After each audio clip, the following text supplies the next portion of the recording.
Et je voulais vous proposer une séquence qui est arrivée hier chez nos confrères de RMC. Avec, vous l'avez vu, non? Ce confrère qui s'appelle Emmanuel Le Chypre. Je ne sais pas si vous le connaissez. Je le connais, Oui, il paraît que... Alors, mais j'ai rien contre lui, bien évidemment, et peu importe, j'ai envie de dire. Mais ça montre dans l'état dans lequel sont certains aujourd'hui.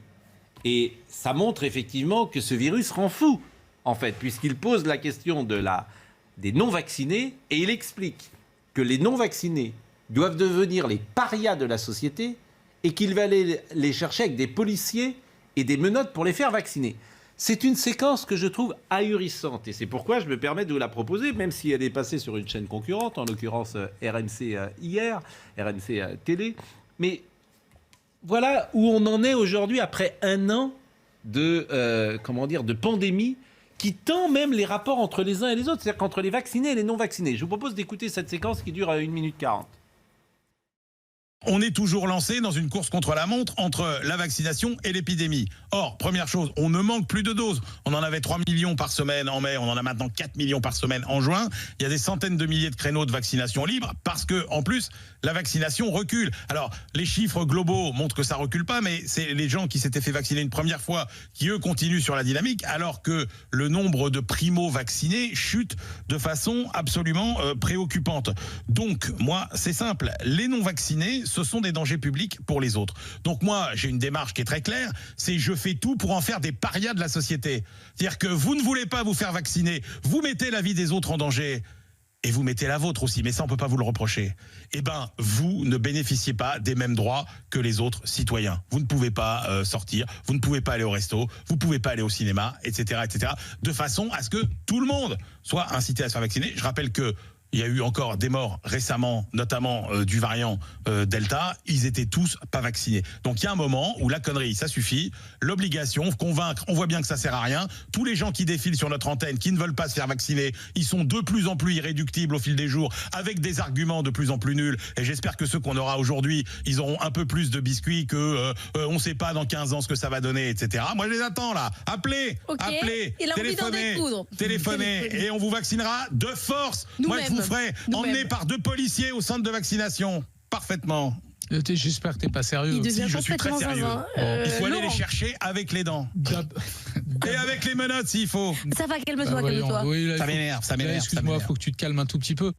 Alors c'est Laurent Neumann, excellent journaliste. Mais enfin je vous assure, moi je suis très inquiet. Parce que je répète, j'ai rien contre ce journaliste, mais ça montre. C'est pour ça que c'est intéressant. Il y a plein de gens qui pensent comme lui. Oui, mais Pascal, ça montre l'état de la société aujourd'hui. Les 3 quarts de son intervention sont tout à fait pertinents. Et après, tout à fait pertinent. C'est ce qui m'inquiète. Non, mais jusqu'au moment où il parle de la police, et vous aurez noté que le ton qu'il utilise à ce moment-là, c'est une forme de... Mais qu'est-ce que vous trouvez pertinent ? Mais lorsqu'il développe le fait que... On n'a pas le droit d'être non-vacciné dans ce pays. Je pense qu'en effet, on crée des problèmes mais et que c'est une absurdité. Et que c'est une absurdité de ne pas faire vacciner. Mais vous êtes devenu fou. Non. Je veux dire, c'est-à-dire que des gosses de 15 ans qui n'ont aucune raison, aucune probabilité de simplement terminer en réanimation, vous proposez que... Vous trouvez normal, Pascal, que des soignants refusent de se faire vacciner? Mais les soignants, c'est autre chose. Mais c'était pourquoi on a confiné dans ce pays? Pourquoi on a imposé des restrictions dans ce pays? Pour une seule raison. Parce que les réa explosaient. Nous sommes d'accord. Si tous ceux qui sont fragiles et vulnérables sont vaccinés, le problème ne se pose plus. Pardonnez-moi, c'est pas la variole, le Covid. Pascal. Donc vous pouvez imaginer que le virus soit présent si les réa n'explosent pas. Pascal, d'abord, lorsque vous vous moquez de le Chypre très gentiment... Je me moque pas. Je dis, ce virus rend fou. Vous voyez bien la manière dont il parle de la police, il n'y croit pas une seconde. Deuxième élément, le vaccin, pour quelqu'un qui n'y connaît pas grand-chose, ce qui est mon cas, on sait tout de même que c'est le moyen de se sauver. Pour les gens fragiles et vulnérables, oui. Pascal. Voilà. Pascal. Pour les soignants, oui, mais vous ne pouvez pas contester le fait qu'il y a des incidents qui existent aujourd'hui, qu'il y a des myocardites et des péricardites Donc, Pascal, si vous n'avez aucune probabilité de terminer en réa, je peux comprendre qu'à 15 ans, 20 ans, 25 ans, 30 ans, vous vous dites le bénéfice-risque, j'ai pas envie de courir le risque d'avoir une On va largement vers le vaccin, le bénéfice. Mais l'objectif... Quand vous êtes fragile, je vous le répète. Et l'objectif, c'est de vulnérable. limiter les transmissions le plus possible. Parce qu'en réalité, sinon, on va avoir des retours de vagues. Donc, évidemment, la politique vaccinale doit être la plus importante et la plus universelle. Après, je suis d'accord avec vous. C'est-à-dire que la rendre obligatoire, aujourd'hui, et ce type de discours est profondément improductif et profondément, en réalité, contre-productif. C'est une liberté individuelle. Si vous ne voulez pas vous faire vacciner, vous ne vous faites pas vacciner, que je sache, quand même. C'est pour ça qu'on va tous devenir fous. Vous avez affaire à un jeu.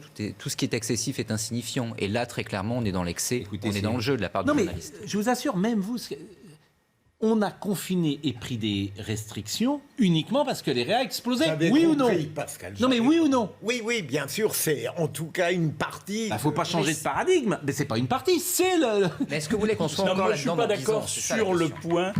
Je ne suis pas d'accord avec notre confrère, le chiffre, sur tout ce qu'il dit. Simplement, je constate, il me paraît inacceptable que malgré tous les efforts déployés, je pense aux EHPAD.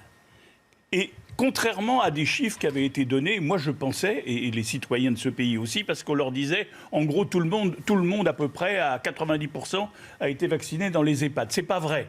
Là, aujourd'hui, on est à des chiffres autour de 80%, ou même parfois moins, ce qui montre que à peu près 1 sur 4 dans les EHPAD n'est pas vacciné. Et quant au personnel soignant, y compris d'abord dans les EHPAD, mais ailleurs aussi, on est à des chiffres autour de 50%.